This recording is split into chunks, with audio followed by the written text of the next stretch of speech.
Y nos gustaría terminar este año en una contundente y rotunda victoria para la gloria del Señor.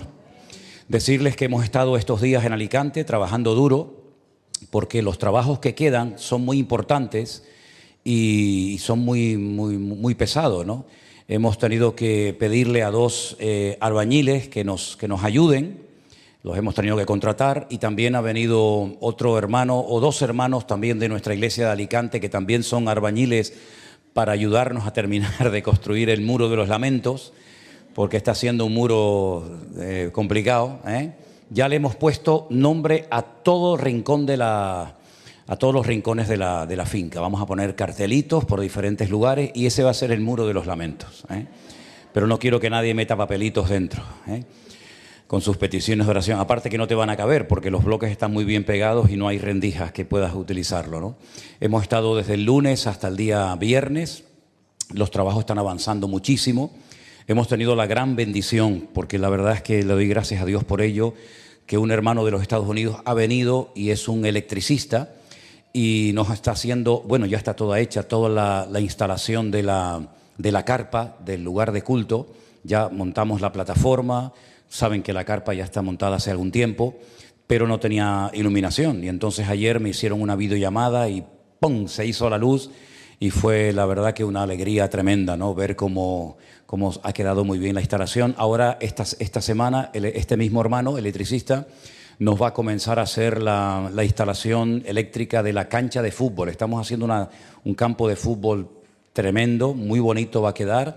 Ya lo estamos vallando absolutamente todo. Esta semana ya van a comenzar a poner las tiras o los rollos de césped artificial.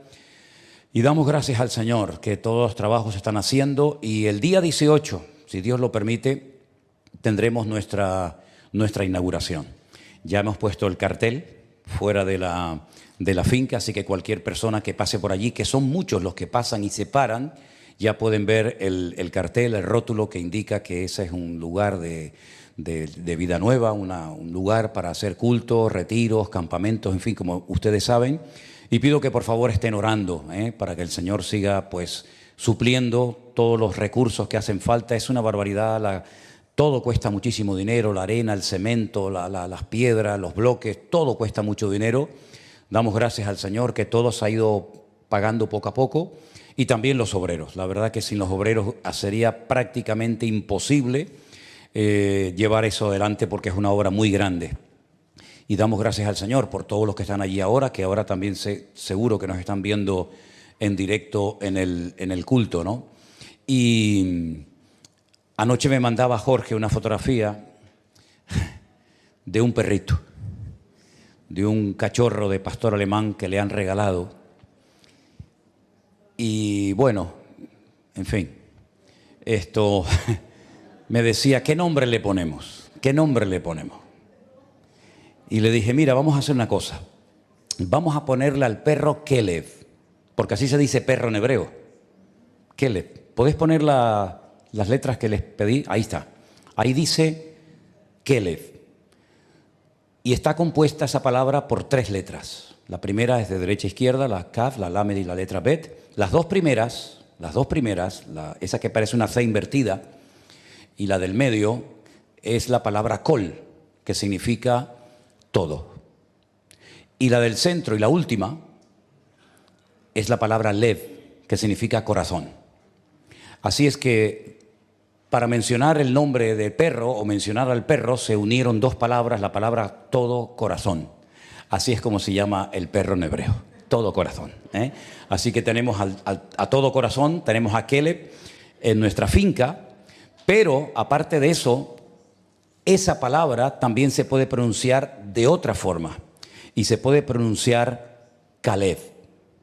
Y de Caleb es precisamente del personaje del cual yo quiero hablar en esta tarde, que también, sin lugar a dudas, era todo corazón, pero para diferenciar su nombre propio de la palabra perro, se le ponen otras vocales. De Kelev pasa a Caleb, pero es exactamente las mismas letras y la misma actitud. Así que vamos a orar en esta tarde y vamos a hablar de un hombre que era todo corazón, pero un corazón apasionado y un corazón enamorado de su Dios y de su palabra. Te damos gracias en esta tarde, Señor, por tu presencia en esta reunión. Ahora vamos a disponernos a abrir y a leer tu palabra y pedimos, Señor, sabiduría de lo alto. Y pedimos que toques nuestros corazones para que tu palabra, Señor, traiga fuego y ánimo y fortaleza a nuestras vidas. Y podamos con tu ayuda, Señor, seguir avanzando y seguir proclamando las virtudes de aquel que nos llamó de las tinieblas a su luz admirable.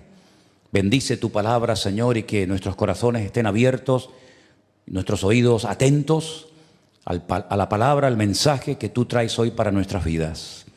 Te lo pedimos todo en el bendito nombre del Señor Jesús. ¿Cuántos dicen amén? Amén y amén. Quiero llevarles al libro de Números. El libro de Números en el Antiguo Testamento fue escrito por Moisés y su nombre original no es el nombre Números, sino el libro de Números en hebreo se llama Bamidbar, que literalmente significa en el desierto. Eso es lo que significa, o eso es como se llama el cuarto libro del Antiguo Testamento, en el desierto. Pero además de llamarse así, dentro de esa palabra aparecen 3 letras. No es una clase de hebreo lo que estoy dando en esta tarde, pero creo que son cosas importantes y necesarias que ustedes tienen que saber. Dentro de la palabra Bamidbar o en el desierto hay una raíz, hay 3 letras que es lo que nos habla un poco del significado, de la esencia de la palabra. Y es la palabra o la raíz dabar, que significa hablar. Luego, el desierto no es una tragedia pasar por un desierto, porque el desierto es un lugar donde Dios trata con nuestra vida. El desierto es un lugar donde Dios habla a nuestro corazón. Y el desierto es un lugar donde Dios nos prepara para algo que viene en el futuro. Así que si por casualidad alguien aquí o de los que nos está viendo en casa está atravesando espiritualmente hablando un desierto, permíteme decirte que estás en un lugar maravilloso donde los mayores milagros y las mayores enseñanzas de la Biblia justamente se dieron en el desierto. Desde que salieron de la esclavitud en Egipto hasta que lograron entrar con Josué en la tierra prometida, el Señor no paró de sorprenderles. Era milagro tras milagro, proeza tras proeza, enemigo derrotado y otro, hasta que finalmente recibieron toda la palabra necesaria para poder tomar posesión de la herencia que ya el Señor les había prometido a sus antepasados, a sus patriarcas Abraham, Isaac y Jacob. Ahora, hay una historia en el libro de Números, capítulo 13, que es una historia curiosa y al mismo tiempo triste.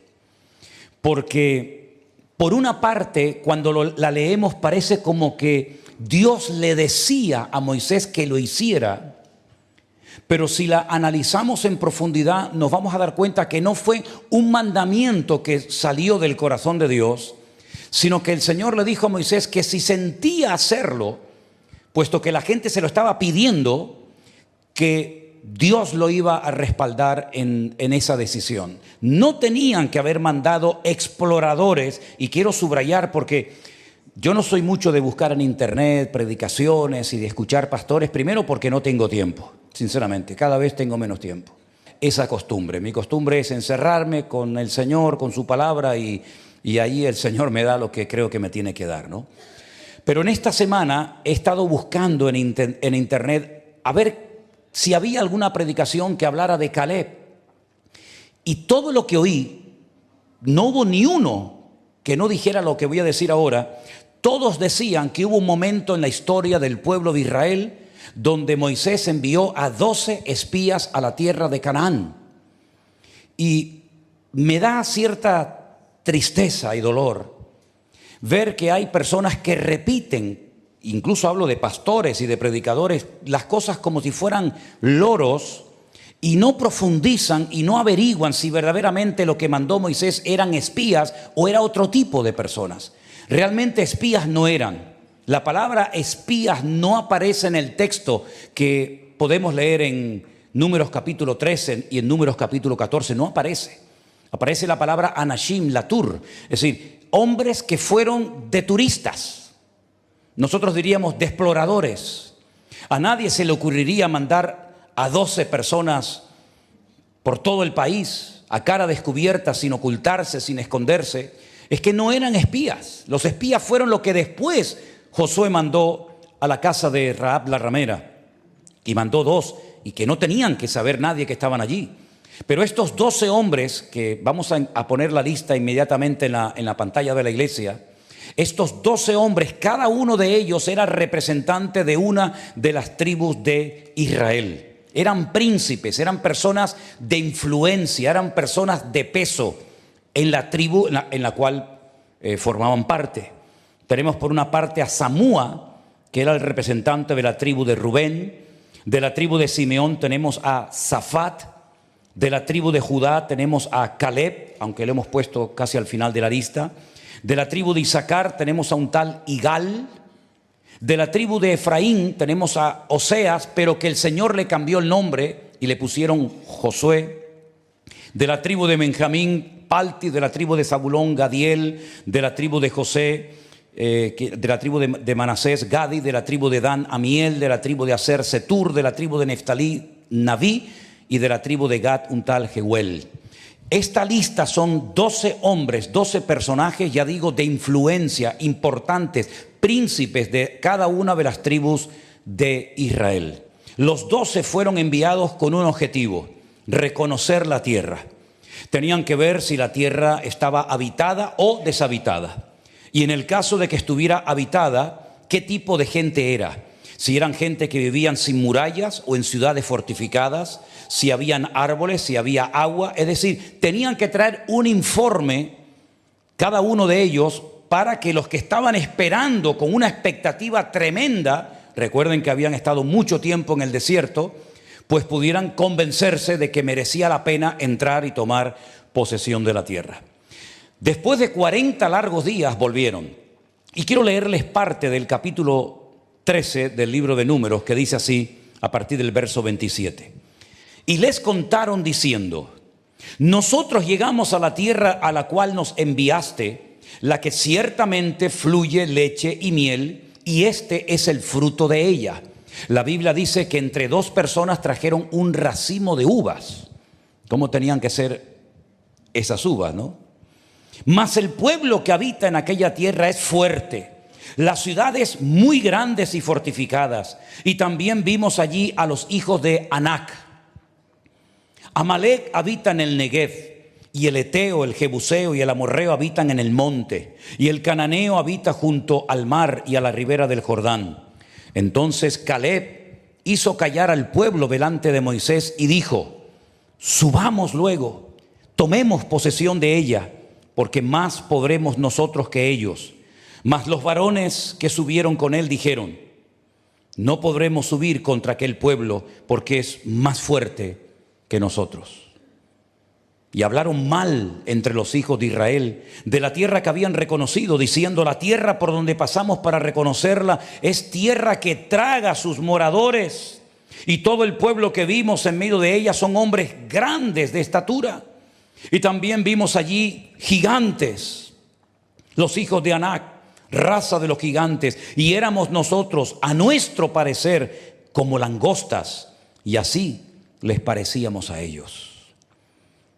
Este informe tan terrible trajo una tristeza y un dolor tan grande al pueblo de Israel, que si seguimos leyendo el capítulo 14 dice: entonces toda la congregación gritó y dio voces, y el pueblo lloró aquella noche. Y se quejaron contra Moisés y contra Aarón, todos los hijos de Israel, y les dijo toda la multitud: ojalá muriéramos en la tierra de Egipto, o en este desierto, ojalá muriéramos. ¿Y por qué nos trae Jehová a esta tierra para caer a espada, y que nuestras mujeres y nuestros niños sean por presa? ¿No nos sería mejor volvernos a Egipto? Y decían el uno al otro: designemos a un capitán y volvamos a Egipto. Esta palabra capitán la busqué y no es la palabra capitán, es la palabra rosh. La palabra rosh habla de una cobertura espiritual. Podríamos decir que Dios es nuestra cabeza, ¿no? Lo dice la Biblia, que Él es la cabeza del cuerpo, la cual es su iglesia. Ellos están diciendo, pongamos otra autoridad espiritual sobre nuestras vidas, porque Dios nos ha fallado. Estos hombres, Moisés y Aarón, nos han fallado. Nos han traído aquí para que maten a nuestras mujeres y a nuestros hijos. Así que volvamos otra vez a Egipto, volvamos a la esclavitud, al pasado, y vamos a ponernos bajo la cobertura espiritual de otro Dios y de otro liderazgo. Eso es lo que significa la palabra Rosh. No es simplemente nombrar a otro pastor, a otro líder. No, es mucho más profundo. Va mucho más allá que simplemente nombrar otro liderazgo. Y decían el uno al otro, nombremos o designemos a otro capitán o cobertura espiritual. Entonces Moisés y Aarón se postraron sobre sus rostros delante de toda la multitud de la congregación de los hijos de Israel. Y Josué, hijo de Nun, y Caleb, hijo de Jefone, que eran de los que habían reconocido la tierra, rompieron sus vestidos y hablaron a toda la congregación de los hijos de Israel diciendo, la tierra por donde pasamos para reconocerla es tierra en gran manera buena. Si Jehová se agradare de nosotros, Él nos llevará a esta tierra y nos entregará a la tierra, tierra que fluye leche y miel. Por tanto, dice, no seáis rebeldes contra Dios, ni temáis al pueblo de esta tierra, porque nosotros los comeremos como pan. Esto está hecho, pan comido. Su amparo se ha apartado de ellos y con nosotros está el Señor. No los temáis. ¿Cuántos dicen amén?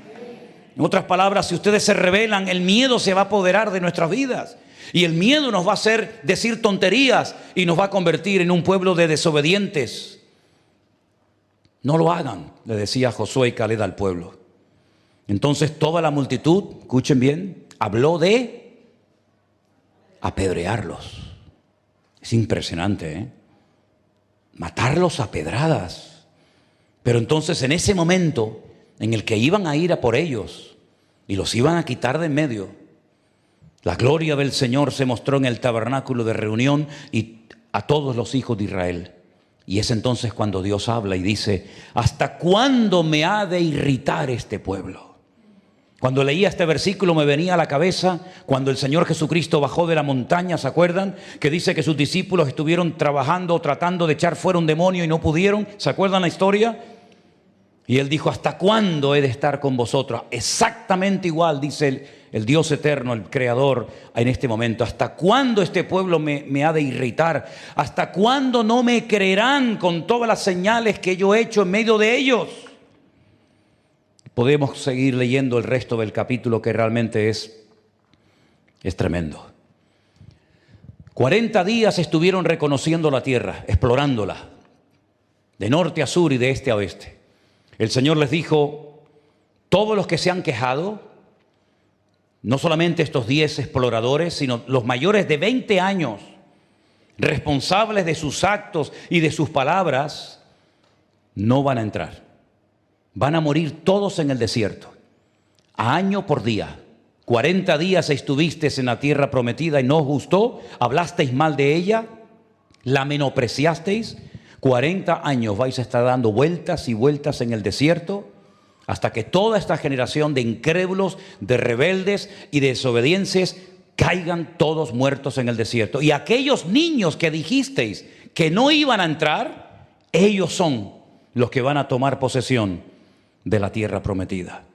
Y no le quedó más remedio a Josué y a Caleb que vivir los próximos 40 años de su vida soportando esa inmensa mayoría de rebeldes y de desobedientes, sabiendo que ellos tenían la razón, sabiendo que era posible la conquista de la tierra. Tuvieron que estar 40 años esperando su herencia. Y en cierto sentido, nosotros nos parecemos también un poco a Josué y a Caleb. Porque así como ellos tuvieron que estar rodeados de inconversos y de un ambiente muy pesado, esperando recibir en un futuro su herencia, a nosotros también nos ha tocado vivir en una generación de incrédulos, de desobedientes, de rebeldes, pero estamos esperando con gozo que llegue el momento en el que el Señor nos dé la herencia que Él tiene preparada para todos y cada uno de nosotros. ¿Cuántos dicen amén? Él se mantuvo fiel al Señor y a su palabra. No se dejó atrapar por el ambiente, sino todo lo contrario, se mantuvo firme 40 años. Y en otras palabras, fue una persona fiel al Señor hasta que a los 80 años, fíjense ustedes, hermanos, a los 80 años logra entrar a la tierra prometida y pide nada más y nada menos que aquel monte, que aquella tierra que él 40 años atrás había pisado con sus pies. Y ahora se la pide a Josué y le dice: dame aquel monte que yo pisé con mis pies. ¿Y saben el monte que pidió? Pidió el monte donde vivía Anac y sus hijos enormes, gigantes. Pero él no solamente se refería a un lugar donde habitaban los gigantes, sino que era un lugar muy importante y sigue siendo un lugar tremendamente importante. Por cierto, con una presión espiritual terrible como no he sentido en mi vida en ninguna parte. Y me refiero nada más y nada menos que a la ciudad de Hebrón, donde están los gigantes de la fe. Donde está el gigante de la fe llamado Abraham, enterrado allí, en la famosa cueva de Macpela. Donde está enterrado su hijo Isaac. Y donde está el gigante de la fe, Jacob, también enterrados allí. Y allí también está Sara al ladito de su marido. Y allí está también Rebeca.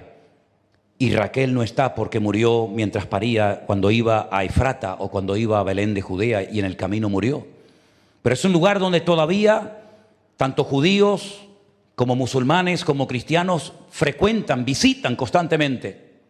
Porque es un lugar que habla de hombres que marcaron un hito en la historia. Personas que no se dejaron arrastrar por la corriente de este mundo, sino que se mantuvieron firmes al Señor. Por ejemplo, Abraham fue el único hombre en la humanidad, en la tierra, en aquel tiempo, que era el único que creía en un solo Dios. Todos los demás creían en dioses. Él se mantuvo fiel al Dios que lo había llamado y le había dicho: sal de tu tierra y de tu parentela a la tierra que yo te mostraré. Y él le transmite la fe a su hijo Isaac. Isaac se la transmite a Jacob y así sucesivamente. Y ese monte, se apropió de ese monte nada más y nada menos que Caleb. El hombre fiel, el hombre valiente, el hombre que llegó a ser un ejemplo en su época y también en nuestra época sigue siendo un ejemplo. Porque la edad y el tiempo no es una excusa para dejar de servir y de ser fieles al Señor. ¿Cuántos dicen amén? Repito, la edad y el tiempo no es una excusa para bajar la guardia y dejar de confiar y de perseverar en las promesas del Señor, sino todo lo contrario. Hay algo que Caleb supo unir y es lo que le dio la fortaleza para poder estar esos 40 años rodeados de inconversos, de desobedientes y de rebeldes hasta recibir su herencia. Y fue la fe que tenía y la obediencia que siempre demostró tener hacia el Señor. Y esa combinación, fe más obediencia, le trajo un crecimiento, un desarrollo espiritual que le permitió a los 80 años decirle: dame ese monte, a pesar de que me va a costar mucho conquistarlo, porque sigo teniendo la misma fuerza que hace 40 años cuando lo pisé por primera vez. En otras palabras, fue una persona que se fue renovando espiritualmente, no se fue secando, no se fue apagando, sino todo lo contrario. A los 80 años tenía la misma fe o más que a los 40 años cuando pisó el monte de Hebrón, ciudad que después le tocó como herencia. Yo quiero destacar en esta tarde algo que es de vital importancia, y es el poder que puede hacer las palabras en una persona positivamente o negativamente.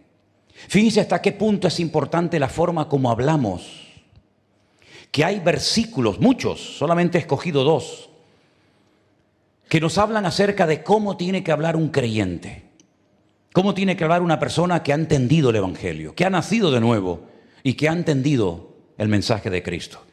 En Efesios capítulo 4, el versículo 29, leemos el siguiente texto: ninguna palabra corrompida salga de vuestra boca, ninguna, sino la que sea buena, ¿para qué?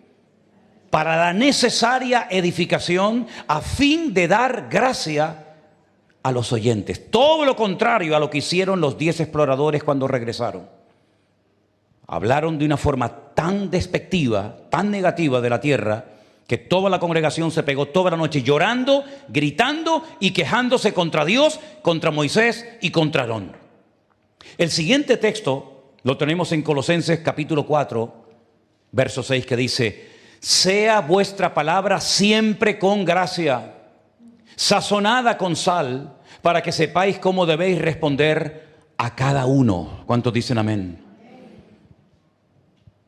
Tantos días esperando que vengan esta gente a ver cómo es la tierra, a ver cómo es el país, y cuando vienen lanzan un jarro de agua fría a toda la nación, de tal manera que la nación de Israel entró en una crisis de fe tan terrible que llegaron a pensar que era mejor volverse a Egipto que entrar a tomar posesión de la tierra prometida. Pero qué disparate, pero qué locura. Como si en Egipto hubieran estado de vacaciones o pasándolo bien, cuando Egipto quedó totalmente destruido, porque la mano poderosa de Dios desacreditó al faraón y a todos los dioses y divinidades que supuestamente estaban allí para proteger las aguas, los animales, las cosechas, etc. ¿Volver a Egipto para qué? ¿Nombrar a otro liderazgo para qué? ¿Matar a pedradas a Josué y a Caleb para qué? Hermano, el informe fue tan terrible que este pueblo se desmoralizó de tal manera que comenzó a pensar que el pasado era mejor que el presente y que el futuro. Y es una tristeza cuando nosotros, en un momento de debilidad, de tristeza, de desánimo, de angustia o de lo que sea, pensamos que no merece la pena permanecer fieles al Señor y esperar pacientemente nuestra recompensa y nuestra herencia. Claro que merece la pena, amén, hermanos. Dile a que está a tu lado: merece la pena, hermanita. Merece la pena, hermano. Claro que sí. Claro que sí.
Si yo les digo a ustedes, díganme los nombres, y quiero pedirle que lo hagan esta tarde, por favor. Díganme los nombres de aquellos dos valientes, de aquellos dos que también fueron y vieron lo mismo. Los mismos gigantes, las mismas ciudades, las mismas personas, pero hablaron diferente, porque su visión era diferente. La Biblia dice que si tu ojo es malo, No, eso es si tu ojo te da ocasión de caer. Si tu ojo es malo, dice que todo tu cuerpo estará lleno de tinieblas. Pero si tu ojo es bueno, la visión que tendrás de la vida será completamente diferente. Quiero que me digan el nombre de los 10 que dieron un informe negativo al pueblo de Israel. Dígame los nombres de los 10. Ninguno los recuerda. Nadie sabe, ni yo me sé cómo se llama. Tengo que mirarlo en la Biblia. Dígame los nombres de los 2 valientes, de los 2 hombres de fe que fueron capaces de ir en contra de la corriente y a favor de Dios y en contra del pueblo. Dígame los nombres de ellos. ¿Qué les parece? ¿Para qué hablar de los otros 10? ¿Saben cómo yo los llamo a los otros 10? Es algo personal, ¿eh? Los 10 mediocres. Los 10 mediocres. ¿Saben que cuando una persona está siendo probada sale lo mejor y lo peor de uno? Eso le pasó a ellos. Ellos eran supuestamente príncipes de las tribus de Israel. Ellos eran hombres importantes e influyentes en el pueblo de Israel, cada uno en su tribu. Pero los probó el Señor. Les dio la oportunidad de demostrar su hombría. Les dio la oportunidad de demostrar si verdaderamente eran hombres de fe, si habían crecido, si habían madurado, si habían interiorizado las palabras que habían recibido en el monte Sinaí o no les había servido de nada. Y quedaron en evidencia porque, repito, las pruebas, las circunstancias, los obstáculos de la vida sacan lo mejor y lo peor de ti. Y así fue con estos. Quejas, lamentos, gente demasiado grande, parecemos langostas, chiquititos en comparación a la estatura de esta gente, descomunales. La tierra traga a sus moradores. Comenzaron a dar un informe tan terrible que la gente, ya digo, quería volver a Egipto y no seguir avanzando como era la voluntad del Señor. Ahora, me llama la atención que al poco tiempo, si ustedes vienen conmigo al libro de Números, capítulo 14, el verso 36, nos dice de qué murieron estos 10 que hablaron mal de la tierra del Señor. Números 14, 36 dice: los varones que Moisés envió a reconocer la tierra y que al volver habían hecho murmurar contra él a toda la congregación, desacreditando aquel país, aquellos varones que habían hablado mal de la tierra murieron de plaga delante del Dios. Pero Josué, hijo de Nun, y Caleb, hijo de Jefone, quedaron con vida de entre aquellos hombres que habían ido a reconocer la tierra. Los 10 murieron de golpe, de una plaga, que bueno, hay algunas opiniones por parte de los rabinos diciendo más o menos de qué murieron, pero realmente no lo podemos saber porque la Biblia no lo dice. Los 10 fueron borrados de la historia. No eran merecedores de entrar a disfrutar de aquella tierra.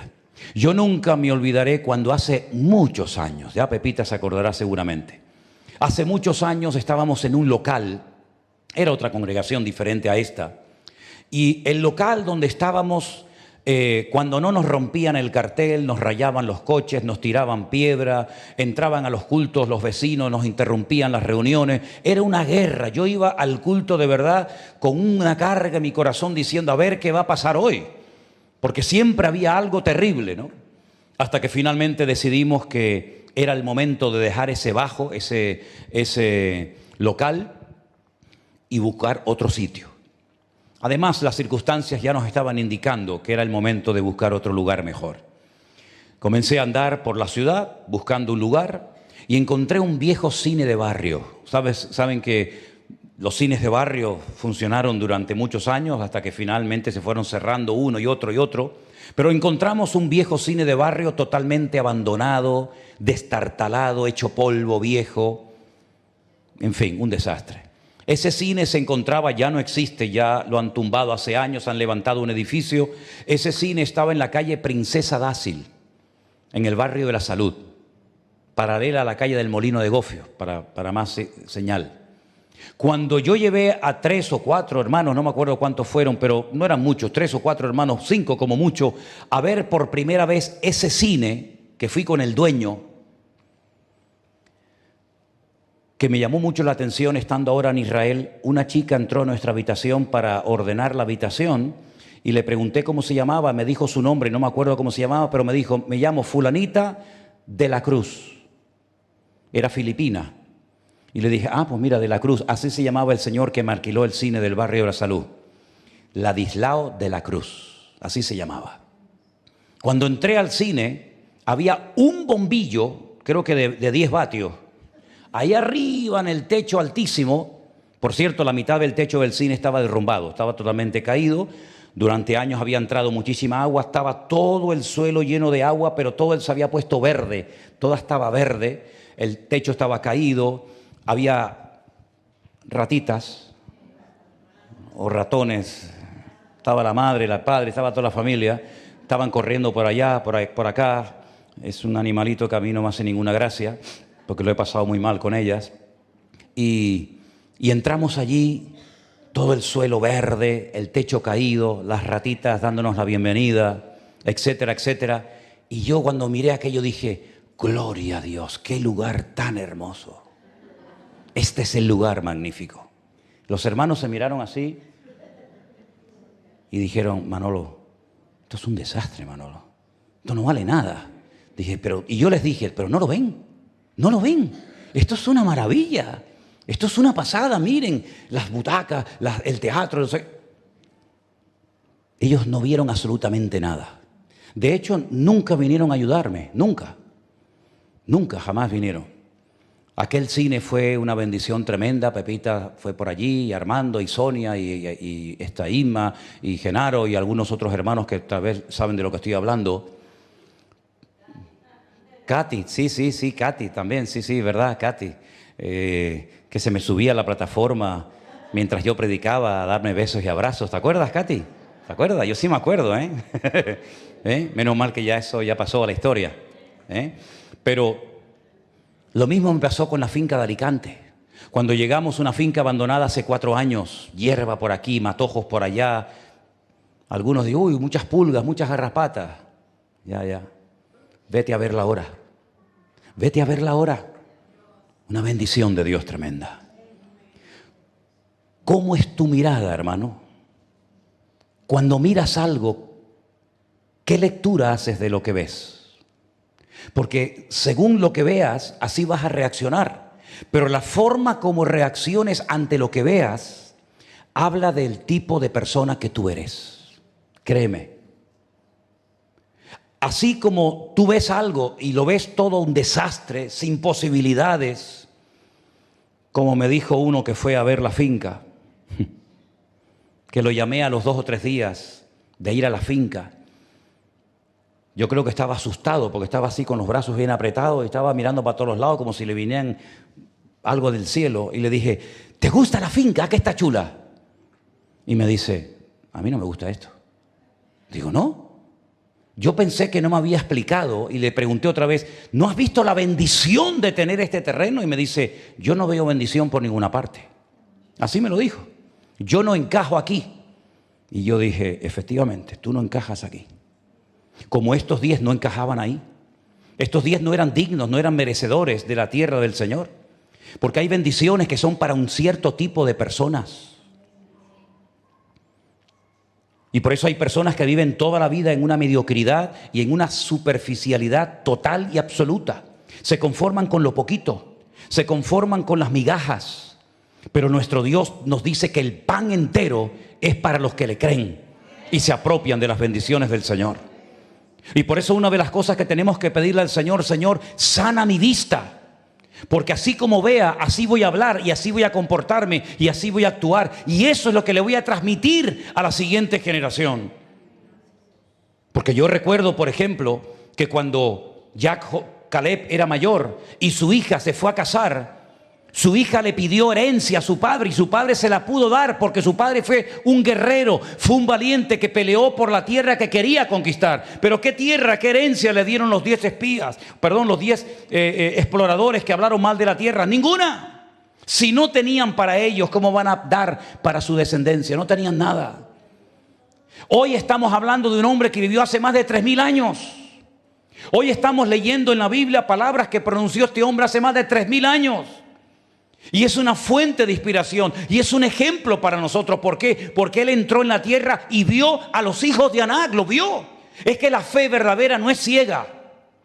La fe genuina no es ciega. No es que estás atontado y todo lo espiritualizas. No, no, no. Él vio a los gigantes. Él vio a Amalek. Él vio a los hijos de Anac. Él vio las murallas de Jericó. Él vio todo exactamente igual que los demás. Pero él vio que aquellos obstáculos no eran un impedimento, sino eran una oportunidad para que Dios, su Dios, se manifestara con poder y con gloria. Así como el Mar Rojo para muchos fue un obstáculo, para los hombres de fe fue una oportunidad para demostrar que Dios puede abrir los mares, aunque el hombre crea que es imposible. La falta de agua en el desierto para muchos fue un motivo de queja, de lamento y de volver a Egipto. Pero para otros fue una oportunidad para ver que Dios puede sacar agua hasta de la roca. En otras palabras, los obstáculos te pueden hundir o los obstáculos te pueden abrir la visión para que veas la gloria del Señor. Aplauda al Señor si quiere, mi hermano. Caleb lo miró exactamente igual, pero él dijo, todo esto es algo espectacular para que el Señor demuestre su poder y su autoridad. Y les voy a decir algo, y lo digo para la gloria de Dios, y además lo puedo decir con años de tiempo, desde que lo dije hasta el día de hoy. Cuando el 14 de marzo del año 2020, Don Peter salió en televisión dando el mensaje de que se cerraba todo. Ahí arriba donde nosotros vivíamos, y ahí estaba mi habitación y una pequeña oficina, ahí yo me puse esa misma noche de rodillas. Y yo le dije al Señor, Señor, qué oportunidad tan maravillosa tienes ahora de demostrar que esta obra es tuya. Nadie va a venir, el rastro lo vamos a cerrar. No habrán cultos, no habrán ofrendas, no habrán diezmos, no habrá nada. Pero si esta obra es tuya, yo le decía al Señor, Señor, vas a tener una oportunidad maravillosa de demostrarlo. Como el Señor le dijo a Moisés, mira, me tienen harto, me han irritado ya demasiado, 10 veces ya lo han hecho. Yo voy a destruirlos a todos y voy a levantar una nación más fuerte y más poderosa, y tú vas a ser el padre de esa nación. Y Moisés dijo, no, no, no, de ninguna manera. Porque si tú destruyes a la nación, tus enemigos van a decir, Dios no fue capaz de meterlos en la tierra prometida. Y yo no quiero que la gente hable mal de ti. Así que aunque no se lo merezcan, perdónalos, Señor. Introdúcelos en la tierra para que nadie diga el día de mañana, Dios los sacó, pero no fue capaz de meterlos en la tierra prometida. Les falló el plan y tuvo que crear otro plan B. Y esa noche yo le dije al Señor, Señor, ahora es una oportunidad maravillosa de demostrar que esta obra es tuya. Pero no solamente el Señor demostró que esta obra es de Él, que la cuidó, sino que la usó de una manera tan espectacular que podemos hablar en este momento de miles y de miles de personas que se reconciliaron con el Señor, que conocieron al Señor, que volvieron a los pies del Señor, iglesias que se han levantado, pastores que se han levantado, y el Señor durante aquellos días comenzó a tocar corazones de gente que no sé ni de dónde eran, pero el Señor comenzó a poner en el corazón de cientos y de miles de personas que tenían que apoyar esta obra en esta isla pequeña, que muchos cuando me llamaban me decían cualquier parte menos donde estamos. Ustedes están por allá abajo, por el sur de África, ¿no? Están cerca de allí, de Nueva Zelanda. Digo, sí, de Nueva Zelanda estás tú, hermana. No, mija, no estamos aquí. No se ven los puntitos, pero ahí estamos. En aquellos días comenzamos a recibir ofrendas de medio mundo. Miles y miles y miles y miles de euros. Y hoy están aquí los hermanos que dieron una ofrenda en aquellos días para que la silla en la que estás sentado la puedas utilizar. Y es que esos hermanos que donaron la ofrenda para comprar esta silla son estos dos hermanos que yo pido que le demos un aplauso, que han venido de Miami. ¿Qué te parece? Gloria a Dios. Gloria a Dios. Y así pasó. Y así pasó, que comenzó la gente a mandar dinero y comenzaron a mandar ofrendas y pudimos ayudar en aquellos días a pagar locales y a pagar luz y a pagar agua y a pagar teléfono y a poder ayudar a hermanos. Y en vez de ser la iglesia solamente la que recibía, la iglesia recibía y daba, y cuanto más dábamos, más recibíamos. Hasta el día de hoy que el Señor nos ha bendecido.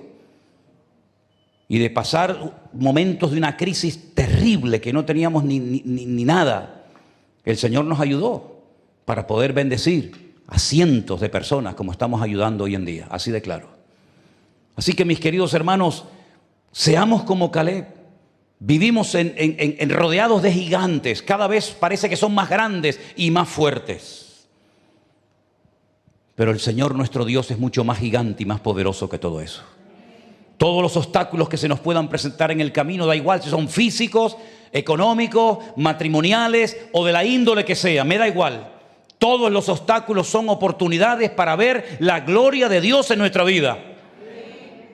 Esta gente murió, no se supo nada más de ellos, pero este hombre llegó a ser un ejemplo tremendo y este hombre llegó a afectar a toda su generación. Pero ya murió, ya no está entre nosotros. Ahora nos corresponde a nosotros revisar nuestra forma de hablar. Porque también hubo otra época, otro momento en la historia del pueblo, cuando retornan del cautiverio, que por allí aparece el profeta, por ejemplo, Ageo, otros también, pero Ageo llegó y les dijo: todo el dinero que Dios os dio y que Dios os prosperó trayendo toda esa cantidad del cautiverio en Babilonia, ¿en qué la habéis invertido? Porque yo veo que la casa de Dios la habéis empezado y lleváis 15 años viviendo en el país y la casa está sin terminar. Pero sin embargo veo que con ese dinero habéis construido unas casas preciosas para vosotros.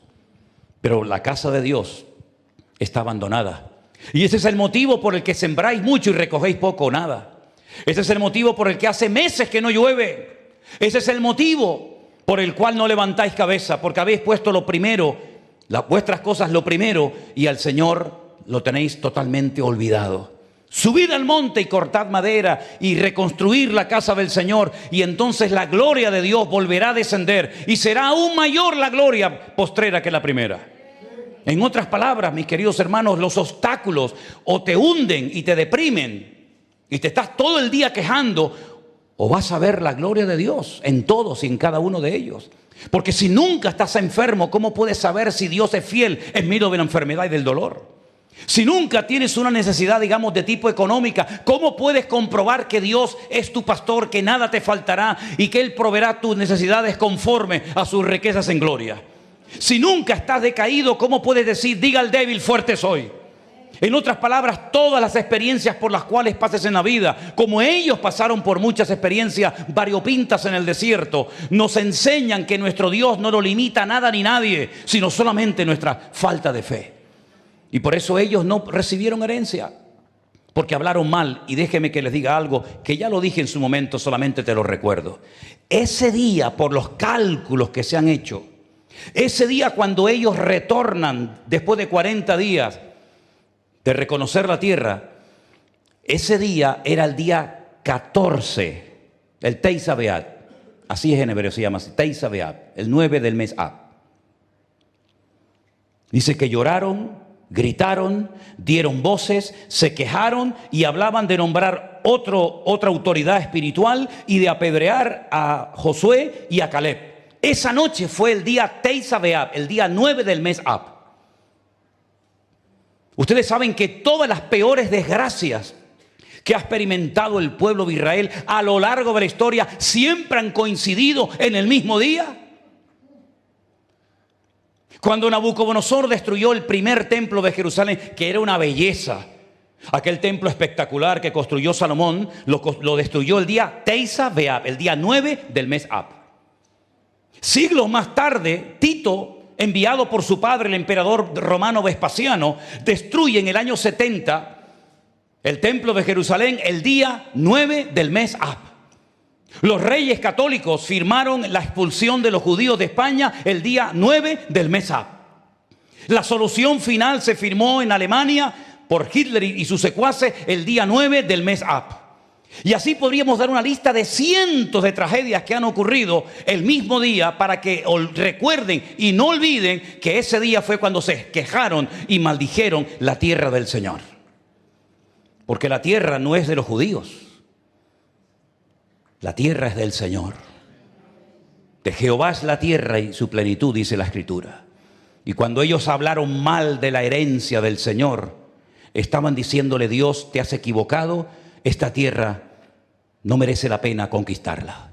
Cuando tú hablas mal, cuando criticas, cuando cuestionas, cuando te quejas de algo que el Señor nos ha dado, tú estás bajo el espíritu de los 10 exploradores que se quejaron de lo que el Señor tenía preparado para ellos. Tierra que fluye leche y miel, tierra donde no van a necesitar absolutamente nada. Tenemos un conocido en Israel que es un rabino, que vivió toda su vida, él y todos sus antepasados, en Irán. Y un día su padre los reunió a todos y les dijo: vamos a Israel. Dice que cerraron la puerta de su casa, cogieron las llaves y las tiraron. Y los hijos le preguntaban a los padres y a los abuelos: pero nos vamos sin nada, nos vamos con lo opuesto, ¿y de qué vamos a vivir? Y ellos le decían: vamos a la tierra de Israel, donde fluye leche y miel y donde Dios va a proveer todas nuestras necesidades. Y nosotros tenemos que tener ese espíritu de Caleb, decir: no importa lo problemático, no importa la situación, no importa lo difícil del momento, lo importante es que yo no quite mi mirada del Señor. Porque si no quito mi mirada del Señor, sino que me mantengo mirándolo a Él, los gigantes no van a ser tan gigantes, ni las ciudades van a ser tan amuralladas, ni los obstáculos van a ser tan complicados, sino que voy a ver que Dios se va a reír de todo eso y al final vamos a ser más que vencedores por medio de todas esas circunstancias de la vida. ¿Cuántos dicen amén? Así que piensa en este momento, ¿cómo estás hablando de tu situación actual? Porque así como hablas, así estás descubriendo el corazón, la madurez, el nivel de fe que tienes en este momento en tu vida. Que Dios nos ayude cada vez que hablemos, a hablar la palabra correcta. Y si no sabes cómo hablar de algo que no entiendes o que no tienes fe para verlo de otra manera, es mejor que te calles. Porque hay personas que, como no saben hablar en fe, porque son mediocres espiritualmente hablando, lo mejor que pueden hacer es cerrar la boca y dejar que otras personas que sí tienen más fe y más visión sean capaces de demostrarle a todos que no hay obstáculo que Dios no pueda superar. ¿Cuántos dicen amén? Cierra tus ojos, hermano, en esta tarde. Piensa en esto. Piensa en esto. Por hablar mal, se perdieron la bendición de Dios. Por hablar mal, murieron antes de tiempo de una plaga terrible que les afectó a todos. Pero si te das cuenta, el capítulo 13 del libro de Números, que nos habla acerca de la falta de fe y de la forma despectiva que hablaron estos hombres, el capítulo anterior, léelo detenidamente esta noche al llegar a tu casa, el capítulo 12, ¿sabes de qué habla ahí? De una mujer y de un hombre que fueron castigados por Dios por hablar mal de Moisés. Y me refiero a Miriam, la hermana de Moisés, que lo cuestionó, que lo criticó y quedó leprosa. Y tuvo que ser expulsada del campamento durante un tiempo. Parece ser que estos hombres no aprendieron la lección. No se dieron cuenta de que Dios no va a pasar por alto que hablemos mal de las cosas de Dios. Y al final cayeron en el mismo error que cayó Miriam, hablando mal, pero en este caso de Dios y de su tierra, y perdieron la bendición de poder entrar en la tierra prometida. Que el Señor nos ayude a todos y a cada uno de nosotros, antes de que termine este año, hermanos, que el Señor sane nuestra vista espiritual y que el Señor sane nuestros ojos